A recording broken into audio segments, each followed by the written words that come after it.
You'll spend roughly 6 years of your life dreaming, not sleeping, dreaming specifically. And after more than a century of research, scientists still don't fully agree on why your brain bothers doing this every single night.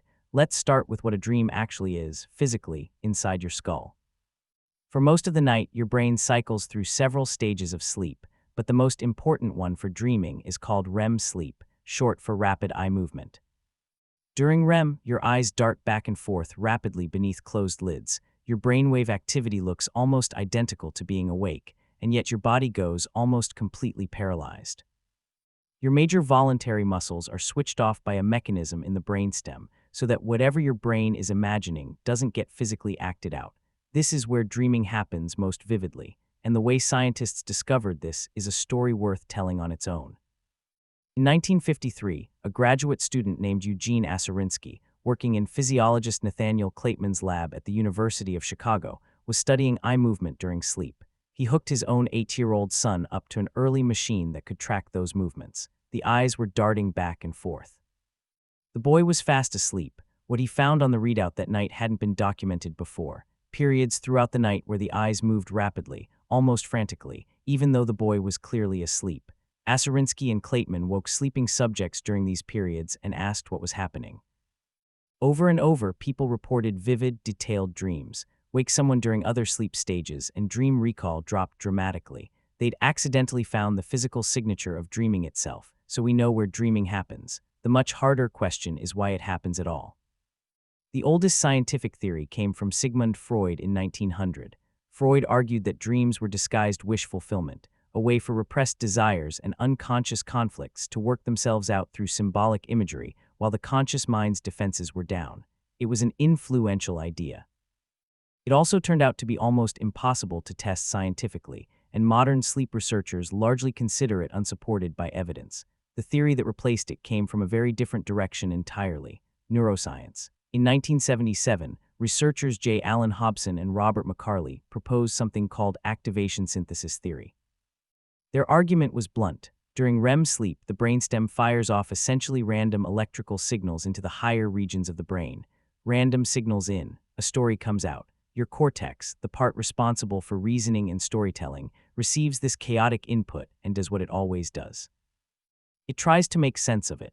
It synthesizes a narrative out of noise, stitching together whatever fragments of memory, emotion, and sensory data happen to be lying around into something that feels like a coherent story while you're inside it.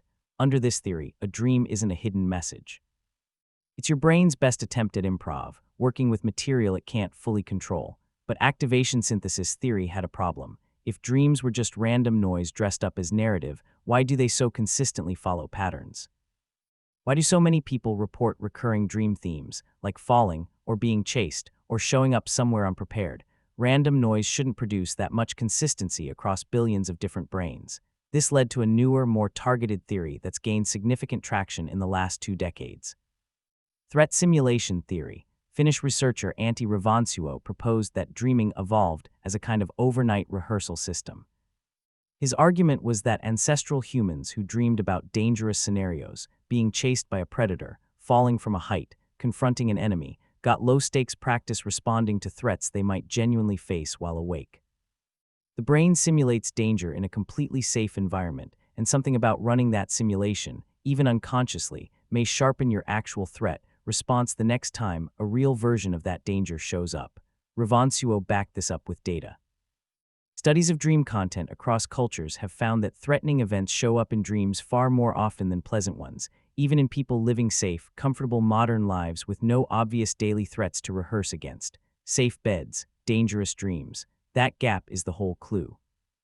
Children who are still developing their threat response systems report a higher proportion of frightening dreams than adults do. And in a striking piece of supporting evidence, people who have experienced real trauma often show altered dream content that circles back to threat-related themes more intensely than the general population, as if the system is working overtime to process something it hasn't resolved yet. But threat simulation still doesn't explain everything either, because plenty of dreams have nothing to do with danger at all. Some are mundane, some are joyful, some are simply bizarre, combining people, places, and situations that have no logical connection whatsoever. This is where a third major theory comes in, and it has to do with memory. Sleep researchers have found strong evidence that REM sleep plays a role in memory consolidation, the process of taking short-term memories from the day and filing them into longer-term storage. In a series of studies, researchers found that people who were allowed uninterrupted REM sleep after learning a new task performed significantly better when retested the next day than people whose REM sleep was disrupted. Interrupt the sleep, interrupt the learning. Something about that stage of sleep appears to strengthen and reorganize the connections your brain built while you were awake. Some researchers believe dreaming might simply be the subjective experience of this filing process happening. Your brain, while sorting through the day's memories, deciding what to keep, what to discard, and what to link to older memories already in storage, generates a kind of internal narrative as a side effect. Under this view, a dream isn't the point. It's closer to a symptom, the felt experience of a much more important, much less glamorous process running quietly in the background. This might also explain why so many dreams feel emotionally significant but logically incoherent. If your brain is cross-referencing yesterday's job interview with a memory from your childhood classroom and a completely unrelated fear about your car, because all three happen to share some underlying emotional tag, the dream that results is going to look exactly like the strange, illogical mashups people actually report. Here's where it gets stranger, though, because none of these theories fully explain what happens when a dreamer suddenly realizes they're dreaming and then keeps dreaming anyway on purpose. This is called lucid dreaming, and it's not folklore. In the 1970s, researcher Stephen Laberge developed a way to actually prove it was happening in a lab, since eye muscles are one of the only muscles not paralyzed during REM sleep. Laberge trained lucid dreamers to perform a specific pattern of eye movements the moment they became aware they were dreaming, a signal that could be picked up by monitoring equipment in real time from inside an active dream. The technique worked. Researchers could now communicate, in a small way, with someone who was fully asleep and fully dreaming at the same time. Studies suggest roughly half of all people experience at least one spontaneous lucid dream in their lifetime, and a smaller percentage report the ability to trigger or influence them with practice. Brain imaging of lucid dreamers shows something unusual: increased activity in the prefrontal cortex, the region responsible for self-awareness and decision-making, that's normally much quieter during ordinary REM sleep. A sliver of the waking brain switched back on in the middle of a process built to shut it off. Nobody fully knows why some people slip into this state and others never do, but it's a strange piece of evidence for a simple idea. Whatever is happening while you dream, it isn't always fully out of your hands. So where does that leave us? Three serious theories, each backed by real evidence, each explaining part of the picture, and none of them explaining all of it. Threat simulation explains why nightmares are so common and so consistent. Memory consolidation explains why sleep deprivation damages learning and why dreams often replay fragments of your actual day. Activation synthesis explains the sheer randomness and bizarre logic dreams so often have.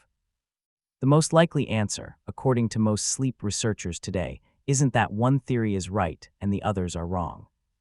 It's that dreaming probably serves several overlapping functions at once, all rooted through the same nightly process, the same paralyzed body, the same firing brainstem, the same overworked cortex trying to make sense of everything it's handed.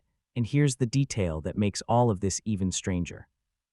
You forget almost every dream you have. Researchers estimate that most dream content is lost within just a few minutes of waking, unless you consciously try to hold on to it.